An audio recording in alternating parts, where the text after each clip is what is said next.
شهر کردن هستیم شاب شما اونجا اون یک دو سه ساعت واسه دانشگاهتون اسمه لوگو دانشگاه باید رفتی باید چیز کنی و مسئول رو میگم گرون Going to نگرد the مسئول رو airport, international airport.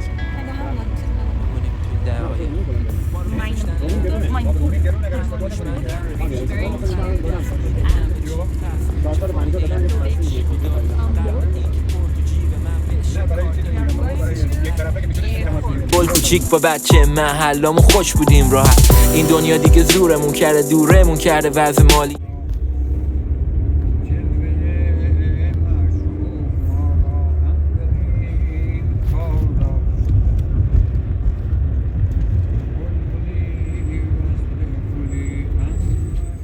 میگذروندیم با هم ثانیه ها رو. الان تلفنم سالیه بارو عکس‌ها رو می‌بینم خالی جامو. بعضی اوقات میگم کافیه کارو باید برگردم شهرم و خونم بره زهرش تو خونم. که بودم رفتم 11 میامد سلامتی اونا که روحمو کندم سلامتی اونا رضا که خونمو سلام. کنگ میکنم بودیم بالای Tonight my boulder is going سلامتی اونی که to یادش میمونه کم رنگم بشه کادش میمونه اونی که کشور رو ساخت کسی رو نگم مثل داعش بیخونه سلامتی همه رفقای ناب که لاستیک مرامشون جاش مونده رو قلب راستی که خرابشونن یه سری چیزام یه لحظه است فقط که از بس کرست تا آخر عمر نه نمیشه حتی یه مزه شود سیاهیام هر از چنگاهی قشنگ اندایی باعث میشن بدرخشان باور کنیم از گردن بردم سلامتی خوبم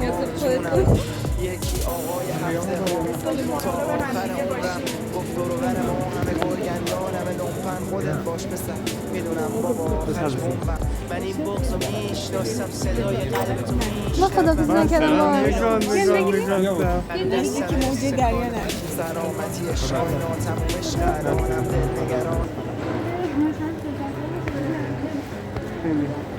من 5 زیاد بگیریم خداحافظ بریم میبریم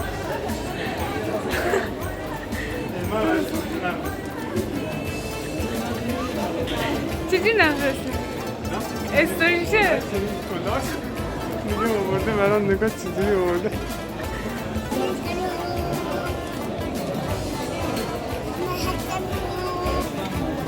رشته کلامم خداحافظی چه تو بگیم